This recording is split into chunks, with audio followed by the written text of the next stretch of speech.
मेरे पिता ने अपने वंश को आगे बढ़ाने के लिए एक लोमड़ी को पकड़कर घर ले आए और उसके साथ रात बिताई, लेकिन उन्हें क्या पता था कि एक ही रात में वह लोमड़ी एक बेहद खूबसूरत औरत में बदल जाएगी। मेरे पिता डर के मारे तुरंत जमीन पर घुटनों के बल बैठकर माफी मांगने लगे, लेकिन उस औरत ने न तो गुस्सा किया और न ही जाने की बात की, बल्कि उसने कहा कि यह सब रोज होना चाहिए और कभी रुकना नहीं चाहिए। इसी तरह मेरी लोमड़ी माँ मेरे साथ गर्भवती हो गई। कई साल बाद जब मैं पहाड़ पर लकड़ियां काटने गया तो मैंने देखा कि एक विशाल अजगर एक घायल छोटी लोमड़ी को जकड़े हुए था। मेरे पास सोचने का भी समय नहीं था। मैंने अपनी कुल्हाड़ी पूरी ताकत से उसकी तरफ फेंक दी, जो सीधे अजगर के सिर पर जाकर लगी। अजगर कुछ देर तड़पा और फिर मर गया। छोटी लोमड़ी की जान तो बच गई, लेकिन वह भी लगभग मरने की हालत में थी। मैं उसे तुरंत घर ले आया और शराब से उसके घाव साफ किए। ज्यादा समय नहीं बीता था कि वह फिर से दौड़ने कूदने लगी। उसके बाद वह छोटी लोमड़ी एक पालतू कुत्ते की तरह मेरे घर से जाने का नाम ही नहीं लेती थी। लेकिन मैं तो एक अनाथ था, न माँ थी न बाप। खुद का पेट भरना भी मुश्किल था। मैंने कई बार उसे वापस जंगल में छोड़ने की कोशिश की, लेकिन हर रात वह लड़खड़ाते हुए वापस आ जाती। कभी उसके मुंह में जंगली फल होते, कभी जंगली खरगोश और कभी जंगली मुर्गी। तभी मुझे समझ आया कि वह मुझे बताना चाहती है कि वह अपना खर्च खुद उठा सकती है। तब जाकर मैंने उसे अपने पास रख लिया। उसके बाद वह मेरी छोटी साथी बन गई। मैं लकड़ियां काटने जाता तो वह साथ जाती, मैं भेड़ें चराने जाता तो वह भी साथ होती। यहाँ तक कि जब मैं पढ़ाई करता तब भी वह चुपचाप मेरे पास लेटी रहती। लेकिन यह खुशहाल जिंदगी मेरे 12वीं के साल अचानक खत्म हो गई। एक दिन छोटी लोमड़ी बिना कुछ बताए गायब हो गई। मैं रात होने तक उसका इंतजार करता रहा, लेकिन वह वापस नहीं आई। उसकी जगह एक बूढ़ी औरत मेरे घर आई। वह लाठी के सहारे चल रही थी और उसके चेहरे पर दयालु मुस्कान थी। उसने कहा, बेटा, मैं अपनी पोती को ढूंढ रही हूँ, क्या तुमने उसे देखा है? मैंने पूछा, आपकी पोती कौन है? वह बोली, कुछ साल पहले मैं बाहर गई थी और घर की जिम्मेदारी अपनी पोती को देकर गई थी, लेकिन जब वापस लौटी तो वह गायब थी। लोगों ने कहा कि वह तुम्हारे घर में रहती है। उसकी बात सुनते ही बूढ़ी औरत ने अजीब सी आवाज निकाली, लगातार सिर हिलाती रही और मेरी रसोई की तरफ घूरने लगी। मैंने उसकी नजरों का पीछा किया तो देखा कि छोटी लोमड़ी वहीं बैठी हुई थी। वह बूढ़ी औरत की तरफ पूंछ हिला रही थी और उसके चेहरे पर हल्की मुस्कान भी थी। याद रहे, यह पहली बार था जब उसने किसी दूसरे इंसान के सामने खुद को दिखाया था। बूढ़ी औरत कुछ देर हंसी और फिर बिना कुछ कहे मुड़कर चली गई। उसी रात छोटी लोमड़ी हमेशा की तरह मेरे पेट पर सिर रखकर सोई, लेकिन अगली सुबह जब मेरी आंख खुली तो वह गायब थी। मैं बिस्तर से उठा तो देखा कि मेज पर एक लाल रंग का दुपट्टा जैसा कपड़ा रखा था। उसके अंदर एक औरत के काले बालों का गुच्छा था, जिसे लाल कागज से लपेटा गया था। मुझे बिल्कुल समझ नहीं आया कि यह किस काम की चीज है, इसलिए मैं उसे लेकर गांव के मुखिया के पास गया। मुखिया ने उसे देखते ही मुस्कुराकर कहा, यह तो किसी लड़की का प्रेम संकेत है। इसे लेकर तुम उसके घर शादी का प्रस्ताव भेज सकते हो। जल्दी बताओ, वह लड़की कौन है? मैं वहीं स्तब्ध रह गया। क्या यह छोटी लोमड़ी मेरे लिए छोड़कर गई थी? लेकिन मैंने कभी नहीं सोचा था कि उस दिन के बाद छोटी लोमड़ी फिर कभी वापस नहीं आएगी। उसके जाने के बाद मेरा दिल खाली खाली रहने लगा। हर दिन खाने और सोने के अलावा मैं उसे पूरे जंगल और पहाड़ों में ढूंढता रहता, लेकिन उसका कोई निशान नहीं मिला। मुझे तो यहाँ तक लगने लगा कि शायद किसी शिकारी ने उसे पकड़ लिया है। लगभग 15 दिन तक खोजने के बाद भी मुझे वह नहीं मिली। तब मैं पूरी तरह निराश हो चुका था और सोचने लगा था कि अब उससे कभी मुलाकात नहीं होगी। लेकिन 15 दिन बाद एक रात मैंने देखा कि एक बूढ़ी औरत मेरे घर के बाहर बैठकर रो रही है। मैं भौहें सिकोड़कर उसके पास गया और पूछा कि क्या हुआ है। उसने अचानक सिर उठाया और डरावनी आवाज में बोली, मैं अपने पोते को ढूंढ रही हूँ, मेरा पोता गायब हो गया है। तुमने उसे देखा है ना? मेरी रीढ़ में सिहरन दौड़ गई। पिछली बार पोती को ढूंढ रही थी और इस बार पोते को, और दोनों बार मेरे पास ही क्यों आई? मैंने जल्दी से सिर हिलाकर कहा कि मैंने किसी को नहीं देखा। लेकिन बूढ़ी औरत के चेहरे पर अजीब सी मुस्कान आ गई। वह बोली, तो 6 साल पहले क्या तुमने मेरे पोते को देखा था? उसकी आवाज ऐसे लग रही थी जैसे वह मुझसे जवाब मांग रही हो। मैं काफी देर सोचता रहा और मन ही मन यही समझा कि यह बूढ़ी औरत शायद पागल है। यह सुनकर वह कुछ नहीं बोली, बस मुझे घूरते हुए मुस्कुराती रही। उसकी वह रहस्यमयी मुस्कान देकर मैं डर गया और पीछे हटा हुआ भागकर गांव के मुखिया के घर पहुंच गया। हाँफते हुए मैंने उसे सारी बात बता दी। मुखिया मुंह में बीड़ी दबाए बैठा था। मेरी बात सुनकर वह अचानक ठिठक गया और फिर मेरे पीछे इशारा करते हुए बोला, जिस औरत की बात कर रहे हो क्या वह यही है? मेरी पीठ में ठंडी लहर दौड़ गई। मैं कांपते हुए पीछे मुड़ा और देखा कि वही बूढ़ी औरत बिना कोई आवाज किए मेरे पीछे खड़ी थी। मैं डर कर तुरंत मुखिया के पीछे छिप गया। मुखिया ने उसे ऊपर से नीचे तक देखा और पूछा, तुम किस गांव की हो बुढ़िया? रात को एक छोटे बच्चे को डराना ठीक नहीं है। बूढ़ी औरत ने बस भारी आवाज में कहा, मैं अपने पोते को ढूंढने आई हूँ। उसके बाद गांव का मुखिया उससे चाहे जितना पूछता रहा, वह सिर्फ मुस्कुराती रही। आखिर मुखिया घर के अंदर गया और 2 अंडे लाकर उसके हाथ में थमा दिए। ये लो और यहाँ से निकल जाओ। आगे से मेरे इलाके में आकर लोगों को मत डराना। लेकिन बूढ़ी औरत ने अंडों को देखा और गुस्से में जमीन पर पटक दिया। फिर वह चीखते हुए मेरी तरफ उंगली दिखाकर बोली, इसने मेरे पोते को मार डाला है, मैं जिंदगी भर इसका पीछा करूंगी। ये सुनते ही मुखिया का चेहरा बदल गया। उसने तुरंत मुझे आंगन की बत्ती जलाने को कहा। मैं भागकर गया और रस्सी खींचकर बत्ती जला दी। दरवाजे के सामने रोशनी फैलते ही मैंने साफ देखा कि बूढ़ी औरत के कंधे पर एक लाल रंग का जहरीला सांप लिटा हुआ था। उसकी 2 जहरीली दांत बाहर निकली हुई थी और वह मुझे घूर रहा था। मुखिया भी घबरा गया। उसने धीरे से मुझसे पूछा, मेरी नजर कमजोर है, जरा देख तो उस बूढ़ी औरत की परछाई है या नहीं। यह सुनकर मैंने तुरंत उसकी तरफ देखा। वह बिल्कुल सीधी खड़ी थी, लेकिन उसके पीछे सचमुच कोई परछाई नहीं थी। मेरे पूरे शरीर में ठंडा पसीना छूट गया। मैं डर के मारे कुछ बोल नहीं पाया और बस सिर हिला दिया। तभी मुखिया ने अचानक जोर से कहा, बेटा डर मत, मेरे घर में एक पुश्तैनी तलवार रखी है, जल्दी जाकर ले आ। मैं कांपते हुए घर के अंदर भागा, लेकिन काफी देर ढूंढने के बाद भी मुझे कोई तलवार नहीं मिली। जब मैं बाहर आकर कहने वाला था कि कुछ नहीं मिला, तब तक बूढ़ी औरत दूर जा चुकी थी। मुखिया ने घबराकर मुझे अंदर खींच लिया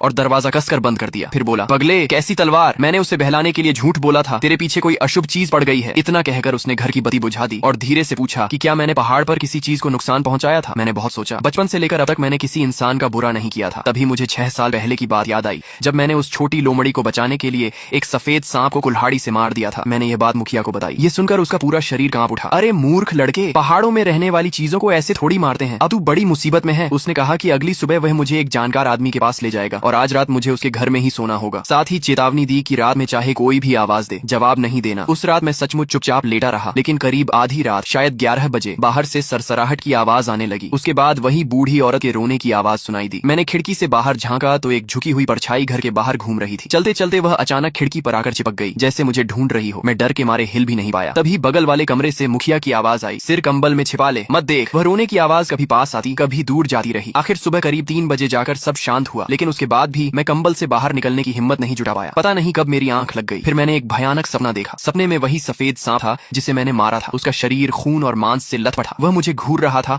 और इंसानों की भाषा में कह रहा था, मुझे मेरी जान वापस दे। मैं चीख मारकर बिस्तर पर बैठ गया। तब तक सुबह हो चुकी थी। मुखिया मेरे सिरहाने खड़ा था और मुझे जल्दी उठने को कह रहा था ताकि वह मुझे दूसरे गांव के एक जानकार आदमी के पास ले जा सके। लेकिन उसी रात वह पागल बूढ़ी औरत फिर आ गई। वह फिर खिड़की पर चिपकी हुई मुझे देकर मुस्कुरा रही थी। मुखिया हाथ में चाकू लेकर बाहर भागा, लेकिन वहां कोई नहीं मिला। बाद में अगरबत्ती जलाना, कागज जलाकर माफी मांगना, सब बेकार गया। सबसे डरावनी बात तो ये हुई कि अगली सुबह जब मेरी आंख खुली तो मैं पहाड़ पर एक बड़े पेड़ के नीचे पड़ा था और वही जगह थी जहां मैंने सालों पहले उस सफेद सांप को मारा था। इस तरह 3 दिन तक मैं मुखिया के घर में छिपा रहा। हर उपाय आजमाया गया, लेकिन कोई फायदा नहीं हुआ। मुखिया भी इतनी परेशानी से थक चुका था। मैं उसे और मुसीबत में नहीं डालना चाहता था, इसलिए चौथे दिन सुबह उसकी बात न मानते हुए चुपचाप अपने घर लौट आया। लेकिन मुझे हैरानी हुई कि घर पहुंचते ही मुखिया भी हांफता हुआ पीछे पीछे आ गया। उसके हाथ में एक फावड़ा था। वह बोला, पगले, मैं कैसे देख सकता हूँ कि तू अकेला मरने जा रहा है। आज चाहे जो हो जाए, मैं इस मुसीबत को खत्म करके रहूंगा। फिर उसने गंभीर नजरों से मेरी तरफ देखा। बेटा, अब मैं तुझसे सच नहीं छिपाऊंगा। लियू परिवार तुझसे बदला लेने आया है। अगर जिंदा रहना है तो सिर्फ एक ही रास्ता बचा है। मैं घबरा कर बोला, ये लियू परिवार और हु परिवार क्या है? मैंने तो कभी इनके बारे में नहीं सुना। मुखिया बोला, हुआंग, बाई, लियू और हुई, ये सब पुराने आदमी परिवार हैं। जिस सांप को तूने मारा था और जो अब तेरा पीछा कर रहे हैं, वे लियू परिवार से हैं। और जिस छोटी लोमड़ी को तूने बचाया था, वह हु परिवार की थी। अब सिर्फ वही लोग तेरी मदद कर सकते हैं। मैं डर के मारे कांपने लगा और पूछा कि क्या कोई दूसरा रास्ता नहीं है? मुखिया ने सिर हिलाया। इंसानों और आत्मिक जीवों की दुनिया अलग होती है। मैं नहीं चाहता था कि तू इस रास्ते पर जाए, लेकिन अब हमारे सारे उपाय खत्म हो चुके हैं। वह लाल कपड़ा अभी भी तेरे पास है? मैंने हाँ में सिर हिलाया। वह बोला, बहुत अच्छा, यह हु परिवार की किसी लड़की की निशानी है। इसे साथ लेकर जाओगे तभी उन्हें ढूंढ पाओगे। उसकी बात खत्म भी नहीं हुई थी कि बाहर आंगन से अचानक अनगिनत सरसराहट की आवाजें आने लगी। मुखिया का चेहरा सफेद पड़ गया। उसने तुरंत पास रखी बड़ी छुरी उठा ली। हम दोनों अभी मुख्य कमरे तक पहुंचे ही थे कि एक डरावना दृश्य सामने आया। वही बूढ़ी औरत रास्ते पर खड़ी थी और उसकी आंखों में खौफनाक चमक थी। मेरा दिमाग सुन्न हो गया और मेरे पैर जवाब देने लगे। मैं कांपते हुए पीछे हटने लगा। आंखों में आंसू भर आए। तभी मुखिया ने मुझे पकड़कर वापस खींच लिया और भारी मेज से दरवाजा अड़ा दिया। फिर चिल्लाकर बोला, बेटा ध्यान से सुन, अगर हु परिवार सामने नहीं आया तो हमारा गांव भी नहीं बचेगा। उसने पिछली खिड़की की तरफ इशारा किया। खिड़की से निकल जाओ, निशानी साथ लो और सीधे दक्षिणी पहाड़ के कब्रिस्तान की तरफ भागो। रास्ते में चाहे कुछ भी सुनो, पीछे मुड़कर मत देखना। इस बीच बाहर सांपों का झुंड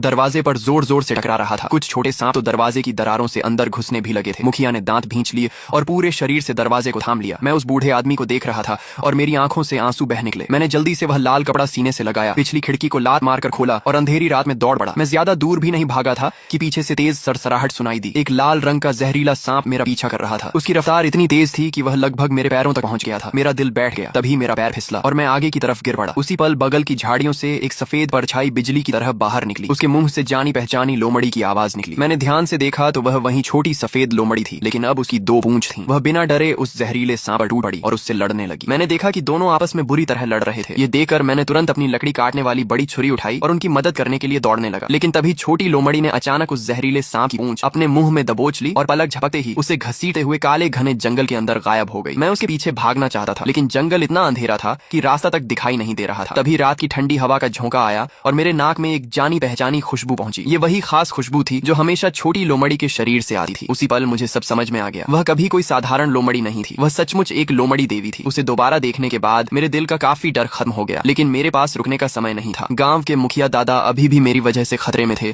और मुझे उनकी जान बचानी थी। मैंने गहरी सांस ली और हिम्मत जुटाकर दक्षिणी पहाड़ की तरफ दौड़ना जारी रखा। अपनी जिंदगी में मैं कभी इतना तेज नहीं भागा था। कानों के पास हवा सीटी मार रही थी और मुझे बार बार ऐसा महसूस हो रहा था जैसे कोई बर्फ जैसा ठंडा जीव मेरे पैरों के पीछे पीछे रेंग रहा हो। मैं पीछे मुड़कर देखने की हिम्मत नहीं कर सका और बस चांदनी की हल्की रोशनी के सहारे भागता रहा। ये गांव की निषिद्ध जगह थी जहां आमतौर पर कोई आने की हिम्मत नहीं करता था। जितना ऊपर चढ़ता गया रास्ता उतना ही सुनसान और डरावना होता गया। चारों तरफ टूटे पत्थर और बिना नाम वाली पुरानी कब्रें दिखाई दे रही थीं। तभी अचानक मेरे पीछे से गांव के मुखिया दादा की आवाज आई, बेटा एक बार पीछे मुड़कर अपने दादा को तो देख देख मेरे कदम अचानक धीमे पड़ गए और दिल जोर से धड़कने लगा। एक पल के लिए मुझे